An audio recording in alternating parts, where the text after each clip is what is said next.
Hello ladies and gentlemen, and welcome back to the Trondheim National Park, where today we are constructing a pair of cat cages for our newest animals, the Eurasian lynx.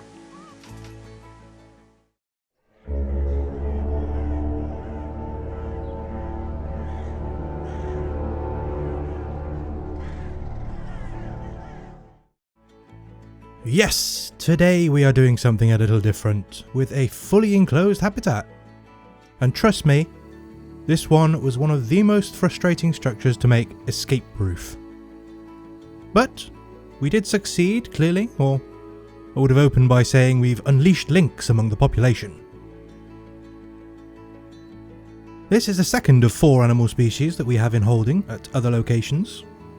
And while the species is not on the more urgent end of the endangered scale, it is a perfect animal to test a new conservation setup on. But we will get into that as we go.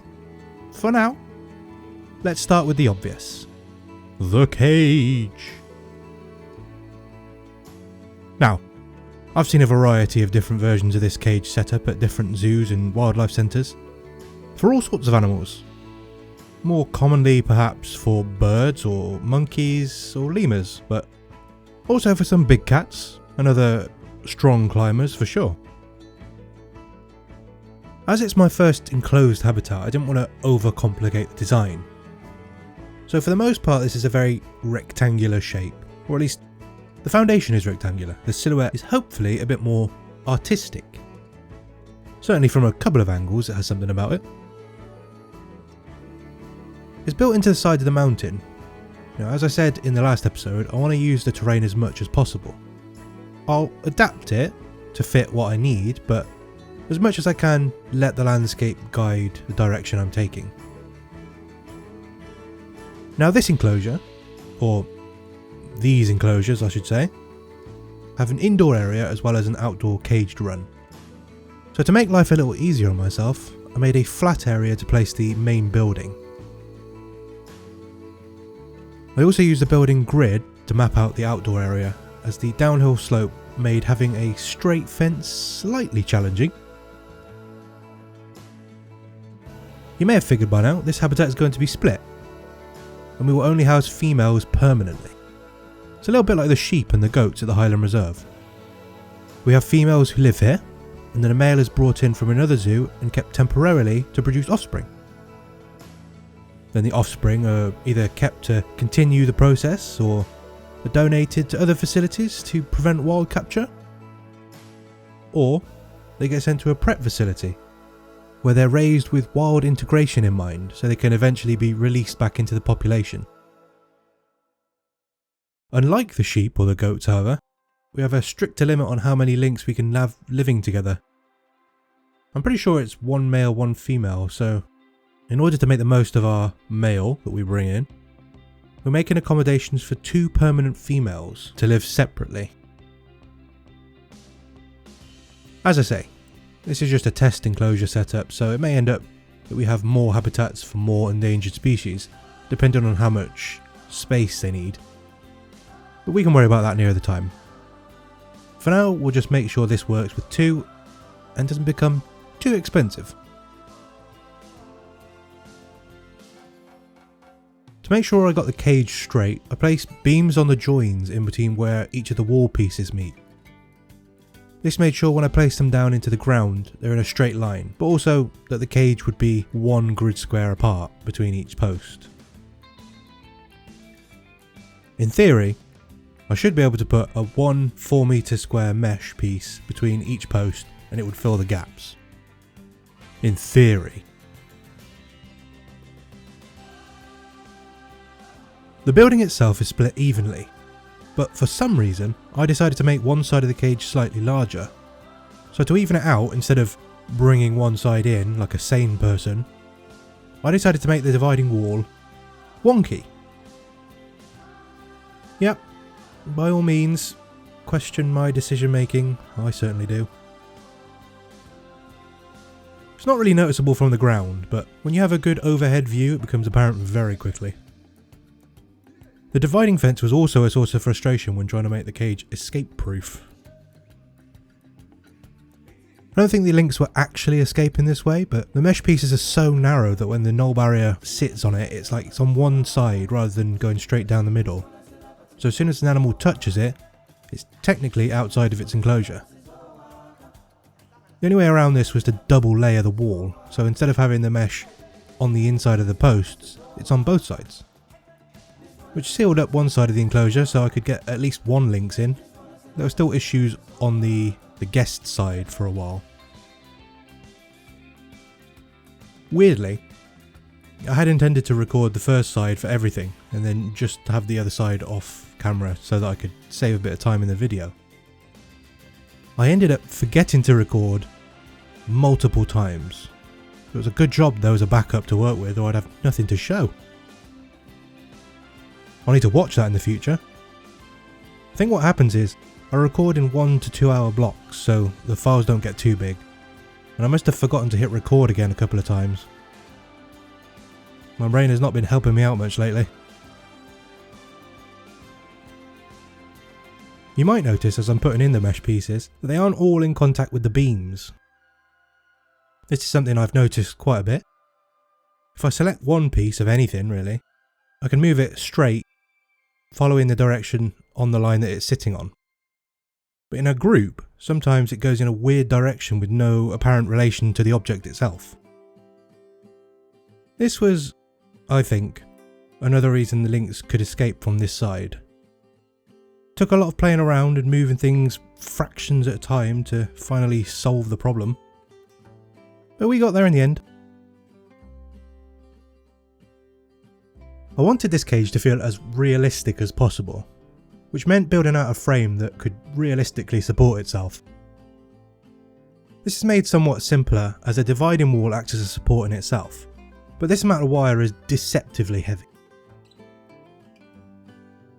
Everything as well will be a dark stained wood by the end, rather than this light base material that I'm working with now.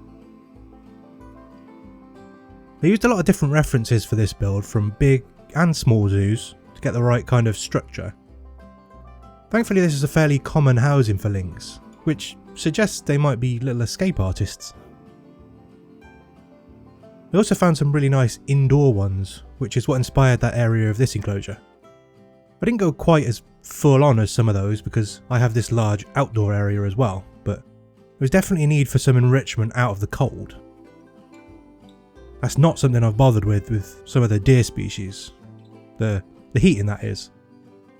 They have their stables that provide a bit of warmth, and they have each other. But this is their natural environment, you know. They're built for this. Built different. The general colour scheme I'm going for in this zoo is quite dark. Lots of mahogany and slate. Partly to blend in with the trees and the mountains a bit more naturally, but also because with the white backdrop we have 80% of the time, there's this nice contrast between the light and dark, and then the yellows and the greens of the trees really pop. But then of course, the snow melts occasionally, and that's where the blending happens. I'd actually like to do a bit more work with some of the mountain cliff sides. I've done a bit in episode 3, coming next week. But I don't know what it looks like fully yet because the snow hasn't melted. But it's essentially just using the rocks to give more texture and shape to the mountains besides just painting with the rock brush. The problem I find is everything looks quite good in the snow. It's not until it melts that you see some of the little issues or little ugly bits. So I need to see it in both before I can post anything.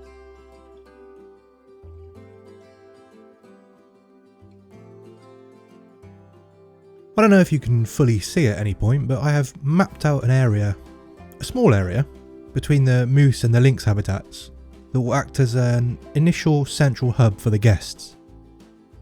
Now this won't be like a main services area, as it's a bit too close to the entrance, but as I foresee it being a lot of walking, and specifically uphill walking, between habitats, in the cold I might add, I thought it best to have a small area for people to sit down, you know. Get warm, maybe buy some coats, because there's a worrying amount of people in t-shirts at this Arctic zoo. And just settle in for what's ahead. I obviously still need to build this though. and you know, that's not my favourite thing to do, so it may just appear one video and I'll include the build in one of those extra episodes. I already have the idea for the next enclosure, where that's going to be and how I want to work in some more staff facilities. We'll have to see how well that works out next Friday. We're moving upward though, literally, up the mountain, which is actually creating this cool effect. As when you enter the zoo currently, you see the bridge, a small guest area over the small lake, and the top of the cage over the trees. Then the path just sort of dips over the top of the crest of the mountain and below the peaks around the back that we're currently building on and around. It's going to feel a bit more like a natural park than a zoo, which is perfect.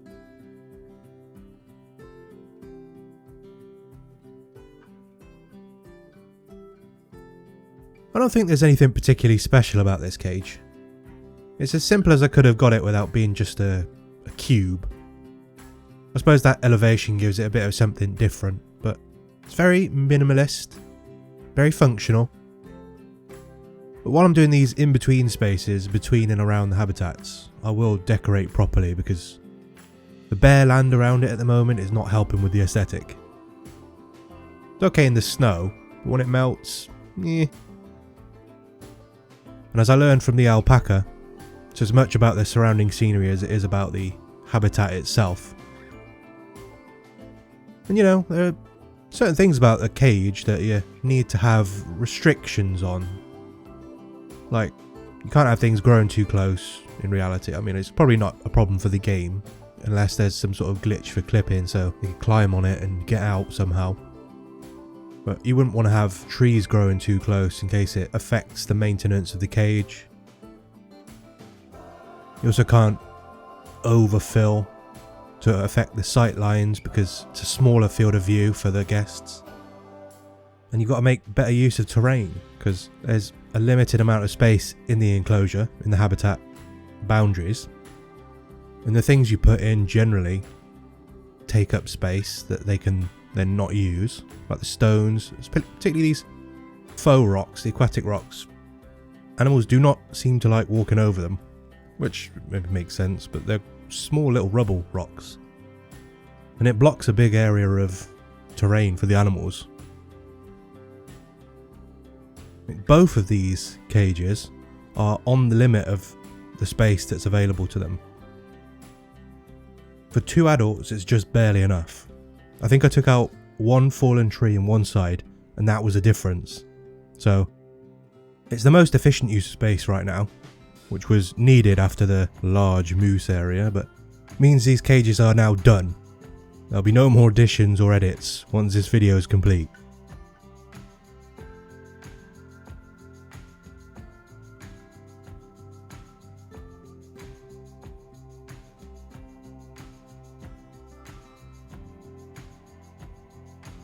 One thing I knew I wanted to do with this split habitat was to include a door that I mentioned in the Highland Cow episode of the reserve. It's basically a metal shutter on a wire attached to a pulley system so that the keeper can pull a lever outside the enclosure to lift the shutter and release the animals. I'm realising as I'm saying this that I forgot to make a lever, so I'll have to go back and do that. But the door itself came together quite nicely. I made 2 versions, basically the same. The first is between the 2 habitats, so if we need to move all the animals to one side for some reason, we could just open it up and let them through. Could also be used to move the male. You know, we need to shut the females in the outdoor area, but then we could let the male make his own way between rooms instead of having to box him up and move him round. The second is essentially the same, but it's part of a larger outer door, where one side is the shutter and the other side is a sliding door for the keeper to get access to the outdoor area. I use the handles from the little trailer you can get, you know, the little pull one, as brackets at the top of these sliding doors, which, you know, it's not their proper use, but I think it gives a nice effect. They're a bit wide at the bottom, stick out a little bit, but these are the little details again that make your builds look a little bit better. I figure the corrugated metal panels above are access panels for the maintenance, and the cables are all in the walls because they would be a nightmare to run through the room, and that's it really. I found myself bouncing around a bit once the cage was complete. I usually prefer to focus in on one thing or one area, but there were lots of bits I'd have thoughts on and get distracted. That's one of the differences I've noticed between the shorter, simpler builds that I was doing and these more detailed ones here. Don't get me wrong, I enjoy it all just as much and I'm more satisfied with the end results now. But it's a different approach. More relaxed in a sense. Because I know it's probably going to take me a few days to get through all this, to put everything together the way I want it. So I don't need to rush.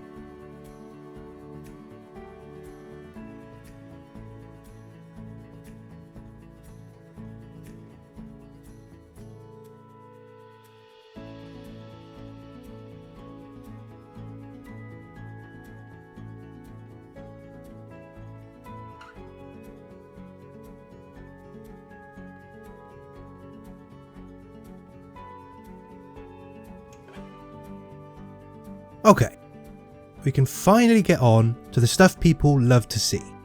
The real reason we're all here. Let's plant some rocks, right? Well, I'm sure some of us are here to see the decoration. As you might expect, we have a bit of a height restriction in this habitat, which means young trees, pines obviously, and thinner trees are preferable as not to impede the view too much. I need to be extra careful in the near side enclosure that we're currently working on, so not to block too much of the habitat behind as well. But thankfully there are some smaller saplings, and to add a bit of colour, these larger trees can be sunk into the ground and not look too weird. I feel like that's a problem with some of the trees, that you can sink them into the ground and use them as bushes, that sort of thing. Some of them just don't look right. The rock work in these two habitats is some of the most detailed I think I've done for an enclosure. Firstly, there's a big gap in the terrain that needed to be filled thanks to the oh so lovely pathing in this game. But, you know, it's fine, we can work around that, it's not an issue. And then the combination of a downward gradient of the enclosure and the need for climbing structures meant there's plenty of opportunities for rocky cliff faces or just exposed mountainsides sticking out of the ground. Not the easiest thing to do in the snow, but I managed to adjust everything in the first thaw and it came out looking very natural, which hopefully you will see in the cinematics at the end. I tried to maintain some level of continuity between these enclosures, so one moves into the other, but kind of hard to tell. I think my brain just sees these as two completely separate spaces, which is not the end of the world. As long as they're both equally good spaces, that's what matters.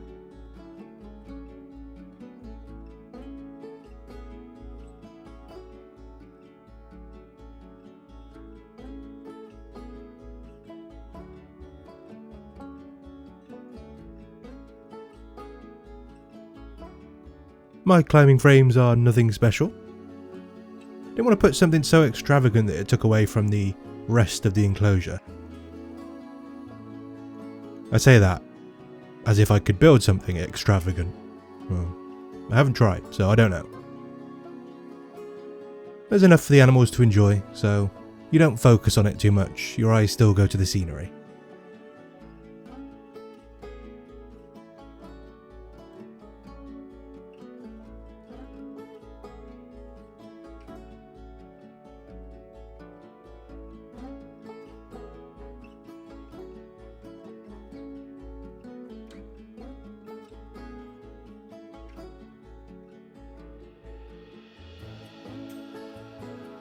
There were definitely moments while I was decorating that I thought I might be overdoing it slightly.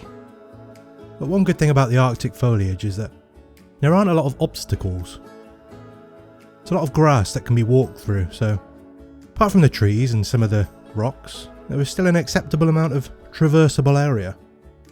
But, you know, as I said earlier, just barely. These fake rocks look so good, but dear God, they repel the animals. I'm wondering if I could make an enclosure using just the small aquatic rocks as a barrier.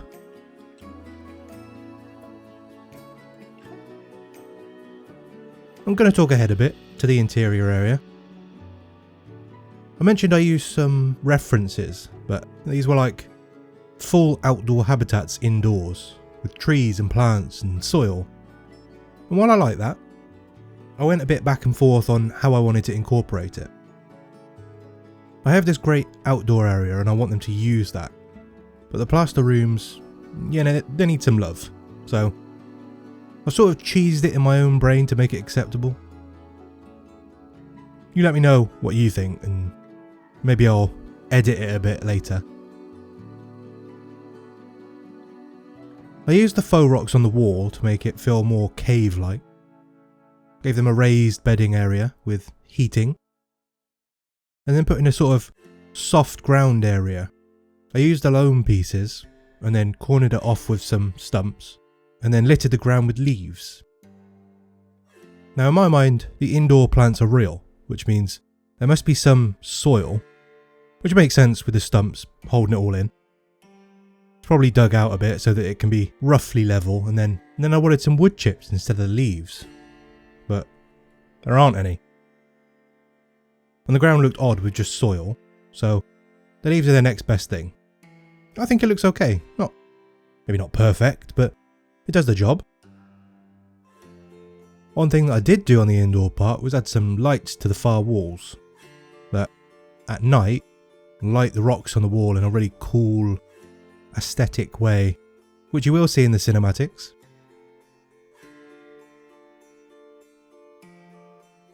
Anyway, that's all I have to say for today. Thank you all so much for watching. I hope you enjoyed today's video. Make sure to stick around for those cinematics at the end, and I will see you in the next one.